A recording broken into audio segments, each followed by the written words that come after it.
আসসালামু আলাইকুম বন্ধুরা, কেমন আছো সবাই? আলহামদুলিল্লাহ আমি ভালো আছি। আমি তোমাদের বোন তানজিলা চলে আসলাম প্রতিদিনের রান্না নিয়ে। আজকে আমি তোমাদের মাঝে উপস্থিত করব কি বলতো? আজকে আমি রান্না করব নতুন আলু, বাজারে নতুন আলু দিয়ে আয়ের মাছ এবং ডিমের দো পেঁয়াজু। চলো বন্ধুরা, দেখি তোমাদের সাথে রান্নাটা শেয়ার করি। তো বন্ধুরা দেখো, এই যে এখানে আমি ডিমটা আগে সেদ্ধ করে নিয়েছি এবং সেই সাথে এই যে আর মাছ কেটে ধুয়ে পরিষ্কার করে নিয়েছি এবং এখানে নিয়েছি বাজারে সেই নতুন আলু, এটাও আমি কেটে ধুয়ে পরিষ্কার করে নিয়েছি। এই দেখো সব কিছু। তো চলো রান্না শুরু করা যাক। প্রথমেই চুলাটা জ্বালিয়ে নিলাম, একটা কড়াই বসিয়ে দিলাম। আমি প্রথমে যেটা করব, আর মাছটা আগে রান্না শুরু করে দিব।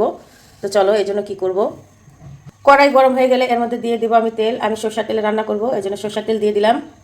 তেল গরম হয়ে গেলে এর মধ্যে দিয়ে দিলাম 2টা তেজপাতা, দিয়ে দিলাম একটা কালো এলাচ, দিয়ে দিলাম 5টা সাদা এলাচ এবং দিয়ে দিলাম দারচিনি, দিয়ে দিলাম আস্ত জিরা ফোড়ন, দিয়ে দিলাম কুচি করে রাখা পেঁয়াজ। এখন আমি পেঁয়াজটা বাদামি করে ভাজা নেব। পেঁয়াজ বাদামি হয়ে গেলে এর মধ্যে দিয়ে দেবো 1 চামচ রসুন বাটা, 1 চামচ আদা বাটা, পরিমাণ মতো লবণ, 1 চামচ হলুদের গুঁড়া। এই পর্যায়ে আমি কিছুক্ষণ ভেজে নেব মশলার পানি শুকানো পর্যন্ত। মশলাটা খুব ভালোভাবে ভাজা হয়ে গেলে এর মধ্যে আমি দিয়ে দেবো 1 কাপ পরিমাণ পানি। এরপর দিয়ে দেবো 1 চামচ জিরা গুঁড়া, 1 চামচ ধনিয়া গুঁড়া, দিয়ে দেবো মরিচের গুঁড়া 2 চামচ। এরপর আমি ভালোভাবে নাড়াচাড়া কষায় নেব 2 মিনিটের মতো। আসলে মরিচের গুঁড়াটা নির্ভর করবে যে যতটুকু ঝাল খায় ঠিক তার উপর। আমি যতটুকু ঝাল খাই সেই বেসিসে আমি মরিচের গুঁড়া দিয়েছি, আপনারা আপনাদের অনুযায়ী দিয়ে দিবেন। মশলা কষানো হয়ে গেলে এর মধ্যে আমি দিয়ে দেবো এই যে কেটে ধুয়ে রাখা সেই আয়ের মাছ। আমি মাছগুলো সবগুলো দিয়ে দিচ্ছি এর মধ্যে। আর দিয়ে দেবো এই যে কেটে ধুয়ে রাখা সেই নতুন আলু।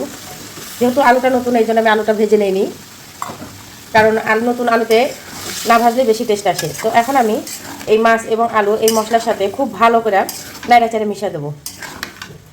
খুব ভালোভাবে মিশাবো যেন প্রত্যেকটা মশলা এই মাছ এবং আলুর সঙ্গে খুব ভালোভাবে মিশা যায়। খুব ভালোভাবে নেড়েচেড়ে মেশানো হয়ে গেলে আমি এই পর্যায়ে এটা ঢেকে 5 মিনিট মিডিয়াম আঁচে রান্না করে নেব। ফিরে আসলাম 5 মিনিট পর। এই পর্যায়ে আমি এটা নাড়াচাড়া আরও 2 মিনিট কষাই নেব। এই পর্যায়ে ঢেকে দেবো না, আমি একটা না একটু ভালোভাবে আস্তে আস্তে নেড়ে চেড়ে দেবো এবং এইভাবেই আমি কষাই নেবো। আসলে একটা তরকারির প্রধানত স্বাদ নির্ভর করে সেই তরকারিটা কষানোর উপর। সেটা যতটা সুন্দরভাবে কষানো হবে তরকারির টেস্টটা ততটা ভালো হবে। এটা আমি নেড়ে চেড়ে প্রায় 2 মিনিটের মতো কষাই নেব। এই যে খুব ভালোভাবে আমার কষানো হয়ে গেছে, সম্পূর্ণ ঝোল শুকায় তেল উঠে আসছে। এই পর্যায়ে আমি এখন এর মধ্যে ঝোল দিয়ে দিব। দিয়ে দিলাম এর মধ্যে পরিমাণ মতো পানি। আমি মেজারমেন্ট গ্লাসের এখানে 1.25 গ্লাস পানি দিয়েছি। ঝোলের মধ্যে বলক উঠে আসলে আমি এটা ঢেকে 10 মিনিট মিডিয়াম আঁচে রান্না করে নেব। এটা রান্না হতে থাক, ওইদিকে আমি ডিম রান্নাটা শুরু করি। নিয়ে নিলাম কাইলা কুচকুচে একটা কড়াই। কড়াই গরম হয়ে গেলে এর মধ্যে দিয়ে দিলাম তেল। এখানে আমি সয়াবিন তেল নিছি। তেল গরম হয়ে গেলে দিয়ে দেবো এর মধ্যে সামান্য হলুদ গুঁড়া। এখন আমি এই তেলের মধ্যে এই যে সিদ্ধ করে রাখা সেই ডিমগুলো ভেজে নেব। একে একে দিয়ে দিচ্ছি। এই ডিমগুলো আমি খুব সুন্দর করে ভেজে নেবো লাল লাল করে। এই যে এইভাবে উল্টা পাল্টা লাল লাল করে ভাজা নেব আমি। এই যে ডিমগুলো ভাজা হয়ে গেছে, এখন আমি এগুলো উঠায় নেব। এই যে আমি সবগুলো ডিম উঠায় নিলাম।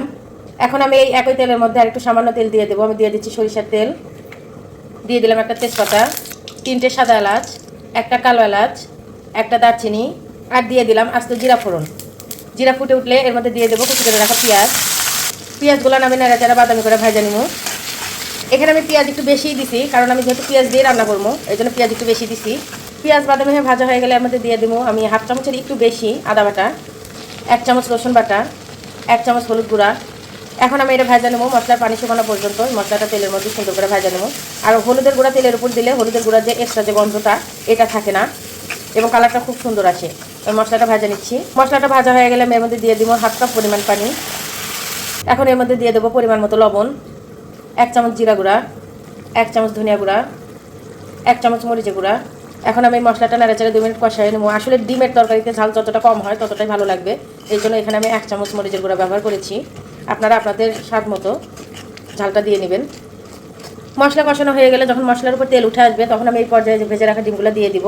আমি এই ডিমগুলো একটু ছুরির সাহায্যে এই যে এভাবে একটু কেটে দিয়েছি যেন ঝাল মশলাগুলো এর মধ্যে খুব ভালোভাবে ঢুকে যায়। এই যে ঠিক এইভাবে কেটে দিয়েছি, আমি এগুলো এর মধ্যে দিয়ে দিচ্ছি। এখন আমি ডিমগুলো মশলার সাথে কিছুক্ষণ নেড়ে চেড়ে দিব এবং সামান্য সময় একটু কষিয়ে নেব। কিছুক্ষণ কষানোর পরে যখন আমার ঝোলগুলো একেবারেই শুকিয়ে একদম পুরোপুরি তেল উঠে আসবে তখন এর মধ্যে আমি সামান্য পরিমাণ পানি দিয়ে দেবো। প্রায় 1 কাপ পরিমাণ পানি। যেহেতু আমি দো পেঁয়াজও করবো এই জন্য এখানে পানি বেশি লাগবে না, আমি দিয়ে দিলাম 1 কাপ পরিমাণ পানি।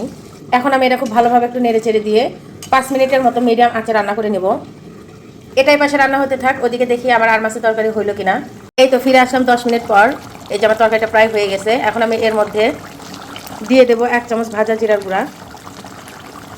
এরপর খুব ভালোভাবে আমি নেড়ে চেড়ে এই গুঁড়াটা এই তরকারির সঙ্গে মিশিয়ে দেবো এবং আরও 2 মিনিট আমি রান্না করে নেব।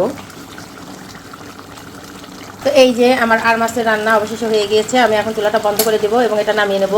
এপাশে আমার ডিম দো পেঁয়াজটা প্রায় হয়ে গিয়েছে। এই পর্যায়ে আমি এর মধ্যে কেটে রাখা কাঁচামরিচ দিয়ে দেবো আর দিয়ে দিব ভাজা জিরার গুঁড়া 1/2 চা চামচ এবং খুব ভালোভাবে নেড়ে চেড়ে আমি আর 2 থেকে 3 মিনিট রান্না করে নেব। অবশেষে এই যে আমার ডিমের দো পেঁয়াজটা হয়ে গেছে, আমি জালটা বন্ধ করে দেব এবং নামিয়ে নিব। তো বন্ধুরা এই যে আমার হয়ে গেল নতুন আলু দিয়ে আর মাছের কষা আর এখানে ডিমের দো পেঁয়াজ। এরকম ঘরোয়া সহজ রেসিপি পেতে তোমরা অবশ্যই আমার পাশে থাকবে এবং আমার চ্যানেলটাকে শেয়ার ও ফলো করবে। আর সাথে সাথে যারা ইউটিউব থেকে দেখবে তারা অবশ্যই সাবস্ক্রাইব করবে। আল্লাহ হাফেজ।